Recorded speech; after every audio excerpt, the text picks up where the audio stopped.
அஸ்ஸலாமு அலைக்கும் வரஹ்மத்துல்லாஹி வபரகாத்துஹு. நபி ஸல்லல்லாஹு அலைஹி வஸல்லம் அவர்களை கற்களால் அடித்து இரத்தமாக்கிய மக்கள். அந்த நகரத்தை அழிக்க வாய்ப்பு கிடைத்ததும் நபி அவர்கள் என்ன செய்தார்கள் தெரியுமா? இஸ்லாமிய வரலாற்றில் மிகவும் மனதை உலுக்கும் சம்பவங்களில் ஒன்று நபிகள் நாயகம் முஹம்மது ஸல்லல்லாஹு அலைஹி வஸல்லம் அவர்களின் தாயிஃப் பயணம் ஆகும். இந்த பயணம் வெறும் ஒரு பிரச்சார பயணம் அல்ல, அது ஒரு மனிதனின் அல்லாவின் மீது வைத்திருந்த நம்பிக்கையின் உச்சகட்ட வெளிப்பாடாகும். மக்காவில் இஸ்லாமின் ஆரம்ப காலங்களில் நபிகள் நாயகம் ஸல்லல்லாஹு அலைஹி வஸல்லம் அவர்கள் பல்வேறு துன்பங்களையும் எதிர்ப்புகளையும் சந்தித்தார். குறிப்பாக அவர்களுக்கு ஆதரவாக இருந்த அவர்களின் அன்பு மனைவி கதீஜா அலி மற்றும் அவர்களின் மாமா அபூ தாலிப் ஆகிய இருவரும் மறைந்த பிறகு நிலைமை மிகவும் மோசமானது. இந்த ஆண்டே துக்க வருடம் இயர் ஆஃப் சாரோ என்று அழைக்கப்படுகிறது. அவர்கள் இருவரின் மறைவிற்கு பிறகு நபிகள் நாயகம் ஸல்லல்லாஹு அலைஹி வஸல்லம் அவர்கள் இஸ்லாமை பரப்ப ஆரம்பித்த போது மக்காவின் குரைஷ் தலைவர்கள் அதற்கு கடுமையான எதிர்ப்பு தெரிவித்தனர். ஆரம்பத்தில் அவர்கள் இதை ஒரு சாதாரண விஷயமாக எடுத்துக்கொண்டாலும் பின்னர் இஸ்லாம் மக்கள் மத்தியில் பரவத் தொடங்கியதும் அவர்கள் கடும் எதிர்ப்பை வெளிப்படுத்தினர். அபூ தாலிப் உயிருடன் இருந்தபோது அவர் நபியை பாதுகாத்தார். ஆனால் அவர் இறந்த பின் குரைஷ் தலைவர்கள் நபியை நேரடியாக தாக்கத் தொடங்கினர். இழிவுபடுத்துதல், கற்கள் எறிதல், அவமதிப்பு போன்ற பல துன்பங்கள் அதிகரித்தன. இந்த சூழ்நிலையில் நபிகள் நாயகம் ஸல்லல்லாஹு அலைஹி வஸல்லம் அவர்கள் மக்காவை தவிர்த்து மற்றொரு இடத்தில் இஸ்லாமை பரப்ப வேண்டும் என்று எண்ணினார்கள். அதற்காக அவர்கள் தாயிஃப் நகரை தேர்வு செய்தார்கள். தாயிஃப் என்பது மக்காவுக்கு அருகிலுள்ள ஒரு முக்கியமான நகரமாகும். அங்கு வாழ்ந்தவர்கள் செல்வந்தர்களும் செல்வாக்கு மிக்கவர்களும் ஆவார்கள். அவர்கள் இஸ்லாமை ஏற்றுக்கொண்டால் அது ஒரு பெரிய முன்னேற்றமாக இருக்கும் என்று நபிகள் நாயகம் ஸல்லல்லாஹு அலைஹி வஸல்லம் அவர்கள் எண்ணினார்கள். நபிகள் நாயகம் ஸல்லல்லாஹு அலைஹி வஸல்லம் அவர்கள் தனியாக செல்லவில்லை. அவர்களுடன் ஸைத் இப்னு ஹாரிதா அலி அவர்கள் சென்றார்கள். அவர்கள் இருவரும் நடந்து தாயிஃப் நகரத்தை அடைந்தனர். அங்கு சென்றதும் அவர்கள் தாயிஃப் தலைவர்களிடம் இஸ்லாமை விளக்கத் தொடங்கினார்கள். அவர்கள் அழகான முறையில் அமைதியாக உண்மையை எடுத்துரைத்தார்கள். ஆனால் தாயிஃப் மக்கள் நபியின் அழைப்பை ஏற்கவில்லை. அவர்கள் மிக மோசமாக நடந்து கொண்டனர்.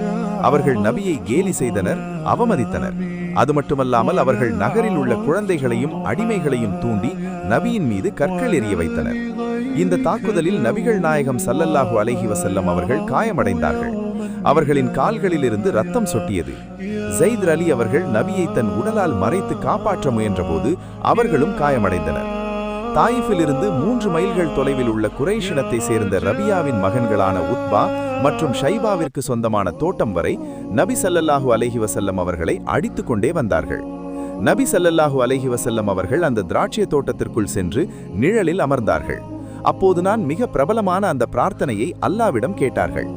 யா அல்லாஹ், என் பலவீனத்தையும் என் சக்தியின்மையையும் மக்களின் முன்னிலையில் நான் எவ்வாறு அவமதிக்கப்படுகிறேன் என்பதையும் உன்னிடம் முறையிடுகிறேன் என்று பிரார்த்தித்தார்கள். அதை பார்த்த உத்பா மற்றும் ஷைபாவிற்கு நபிகள் மீது இரக்கம் வந்தது. அப்போது தங்கள் கிறிஸ்தவ அடிமையான அத்தாஸ் என்ற ஒருவரை நபிக்கு திராட்சை கொடுத்து அனுப்பினர். அத்தாஸ் நபிகளுக்கு திராட்சை கொடுத்தபோது நபிகள் நாயகம் ஸல்லல்லாஹு அலைஹி வஸல்லம் அவர்கள் பிஸ்மில்லா என்று சொல்லி அதை சாப்பிட்டார்கள். அதை பார்த்த அத்தாஸ் அதிர்ச்சி அடைந்தார். அவர் அந்த வார்த்தையை அங்கு யாரும் பயன்படுத்துவதில்லை என்று கூறினார். அதற்கு நபிகள் நாயகம் ஸல்லல்லாஹு அலைஹி வஸல்லம் அவர்கள் நீ எங்கிருந்து வந்தாய் என்று கேட்டார்கள். அத்தாஸ் நீனவா என்ற இடத்தை சேர்ந்தவன் என்று கூறினார். அதற்கு நபிகள் நாயகம் ஸல்லல்லாஹு அலைஹி வஸல்லம் அவர்கள் அது யூனுஸ் நபியின் ஊர் அல்லவா என்று கேட்டார்கள். இதை கேட்ட அத்தாஸ் ஆச்சரியப்பட்டார். யூனுஸ் இப்னு மத்தாவை உங்களுக்கு எப்படி தெரியும் என்று அவர் கேட்டார்.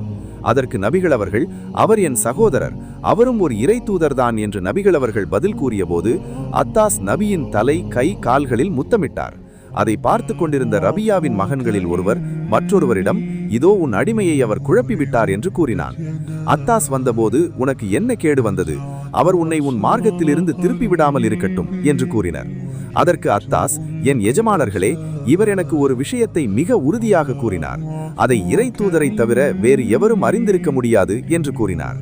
நபி ஸல்லல்லாஹு அலைஹி வஸல்லம் அவர்கள் அந்த தோட்டத்திலிருந்து வெளியேறி மிகவும் கவலையுடன் மனமுடைந்தவர்களாக மக்கா நோக்கி திருப்பும் வழியில் கர்னுல் மனாஜில் என்ற இடத்தை அடைந்தபோது அல்லாஹ் ஒரு மலக்கை அனுப்பினான்.